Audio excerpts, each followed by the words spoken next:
Paul says that if we sow into the flesh, the harvest is corruption. The Greek word is phthora.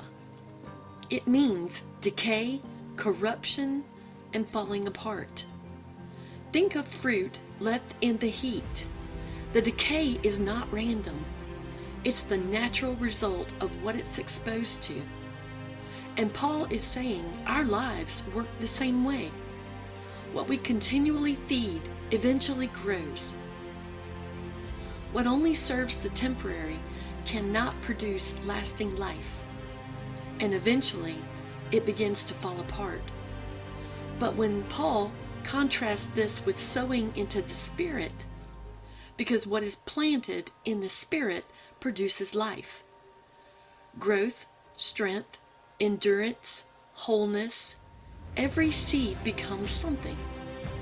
Some harvests destroy, some restore, but the soil always responds to what it's given.